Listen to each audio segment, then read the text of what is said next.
So we're going to start this morning with Dee and I having a Q&A. So Dee, Yes. I know that you have been a pastor's wife, you're an assistant superintendent's wife, you're a mother and a grandmother, and sometimes I think we wonder, how do we do it all? How in the world can we multitask and do all of these things? But to start with, why don't you tell us a little bit about who you are and really, how did you end up in ministry? Oh, that's great. Jimmy. Oh, he's going to give you another one. There you go. Thanks, Rick. First of all, I'd just like to thank you for inviting us. Oh, absolutely. And aren't you cute today in those boots? I love them. Well, thank you. And, for your leaders, let's just give a round of applause. You are so kind. No one knows the work that this lady does. Only God knows. And we're just so appreciative of you. And I'm so appreciative of my friend Cindy over there. Cindy and I have known each other for 16 years, being assistant superintendents. And what drew me to her was her nose ring when I first met her. I said, I want to know that girl. She's not afraid to be who she is. And I love that about Cindy. I really appreciate you know who you are. And you don't try to be somebody else, which is a very important thing. Absolutely. And so getting back to my question, just let you know, I am not a professional speaker like my husband is. So this is very stretching for me. As Cindy will know, we have a group of girls. There's 6 of us. We call ourselves a 6-pack, and Cindy is one of them. And this is off the subject, but I do feel like I should say it. It's a group of girls. One is from Springfield, Missouri. One is from Washington State. We have Oregon, New Jersey. One's in California, and myself in Maryland. And at one time, we were all assistant superintendents. And we formed a bond together. And that bond has been what's held us together. And we don't gripe with each other, but we do pray for each other. Sometimes I'll have 30 messages in a day from them. And I just encourage you, you need to if you don't have a friend, find a friend from another state. It really helps because you don't have anything that you have to worry about that they're going to talk about you. They're not going to compare you to anybody else.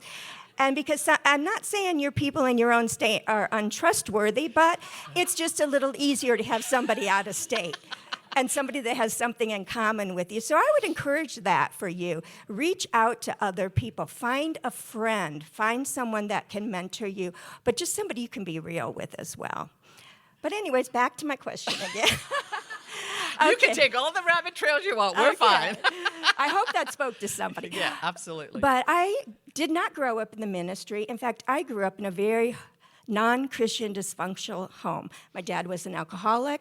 My dad had been an abused child. My dad was abused my brother physically. He never abused us mentally, I would say, mentally and physically. But I'm thankful to say that at age 5, my brother's 10 years old, so my brother was 15. I was 5 when my dad stopped drinking, joined AAA, and really turned his life around, but he did not become a Christian. So anyone that knows alcoholic parents, it's a whole different ballgame growing up in. And I never even heard of Assembly of God. I'm like, what's that? I grew up, my mom was Methodist, so we went to the Methodist church, and we would go Christmas and Easter. I go for VBS, things like that. I remember seeing a picture of Jesus knocking on the door in the back, but I didn't know what that meant. I had no idea.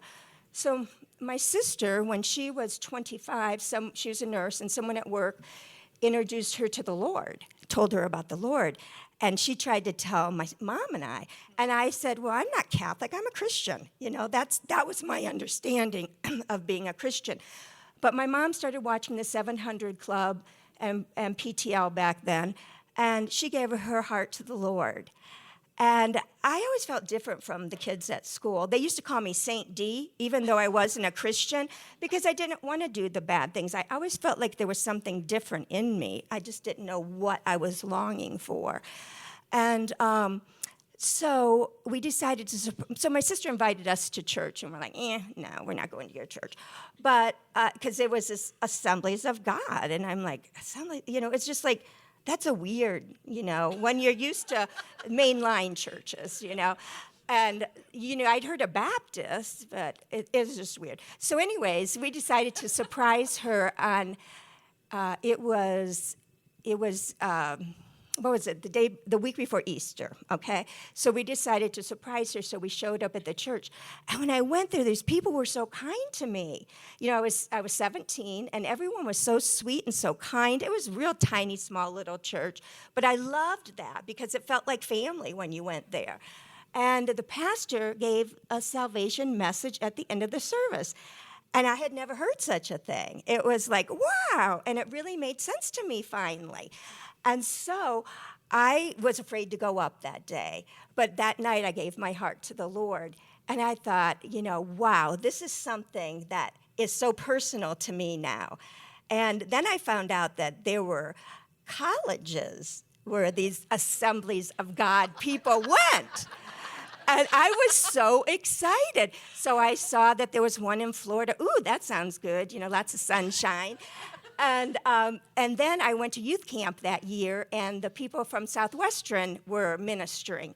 Oh, there's one in Texas. Oh, cool. And so I was praying about what to do, and I went to my pastor, and he said to me, I graduated from Central Bible College. That's a great college. You should think about going there. So I took a trip there, fell in love with the college. That was in the 80s when that college was booming. And so long story short, that's where I met my husband, is at CBC. We both graduated in 82, and then we were married right after that. Very good. That's quite the first story. Well, honestly, I think when we're in ministry, and your story is an important story. And that's why this morning I say all of us have a story. Yes. And all of us need to tell a story, because that's what really is a way of bringing people to Jesus, is the fact that they will ask questions once you start down well, tell me more about that. And so sharing that story with us this morning, I think is important because we can take your stories and we can take our stories and use them further than what we think they're going to impact people. The very fact that you saw the picture of Jesus and wasn't quite sure about it, I think we take for granted that people know all this stuff. Right, exactly. And to recognize that when new people come into our churches, they have no clue. And the Assemblies of God, I wonder what people really do think the Assemblies of God is. Right, exactly. Exactly. People that don't know what it is, it's very interesting to hear what people think. Yeah, I'm sure.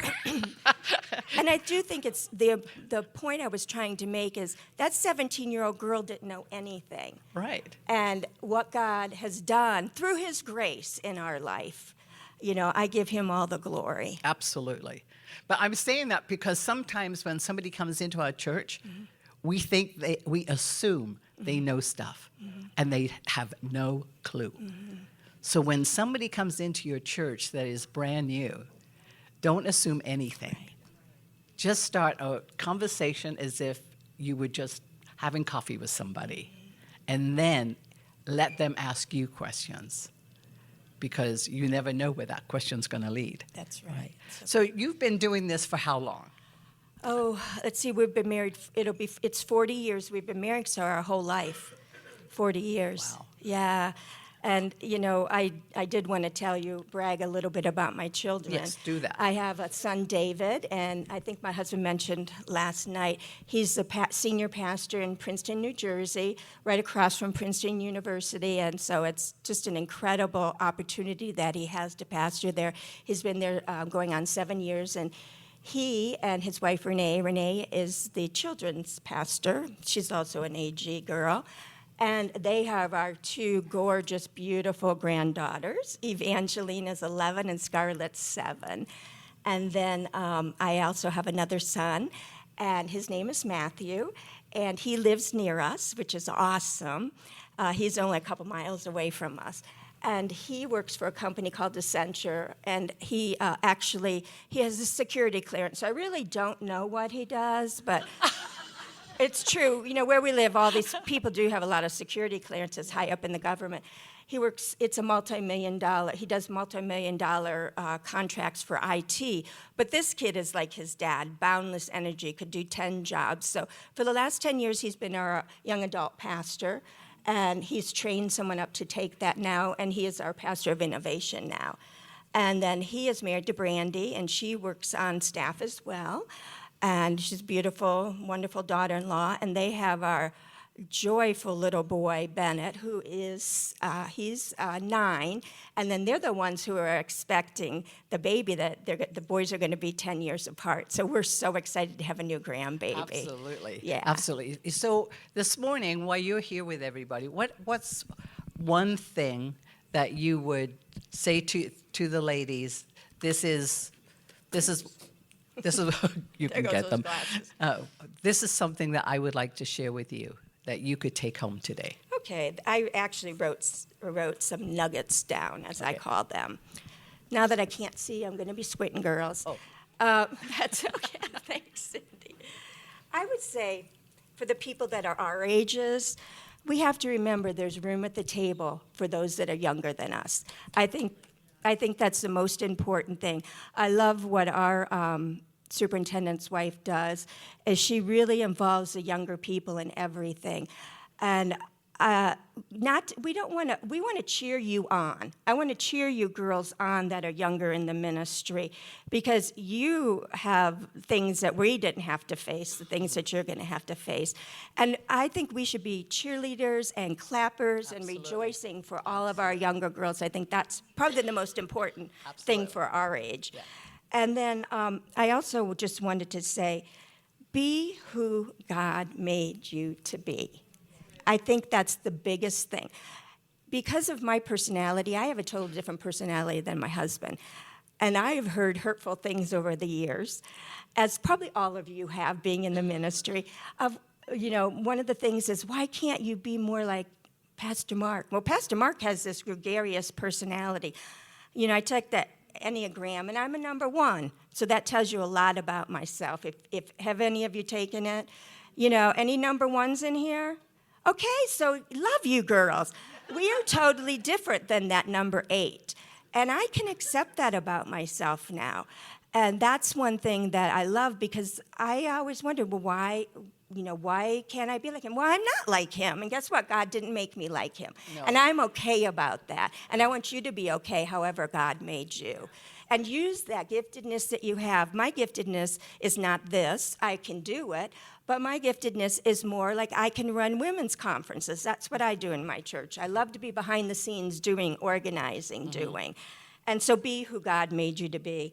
And then the next one, the next thing I had is, God has a unique plan for your life that's only for you. And walk in that plan. Absolutely. Walk in what he has. Don't try to be somebody else. I always admired people, but I knew that God has a plan for my life that's uniquely for me. And know that Jesus loves you no matter what. There's nothing you can do that Jesus will stop loving you. And those would be my nuggets for the ladies today. Well, thank you, Dee, for sharing this morning.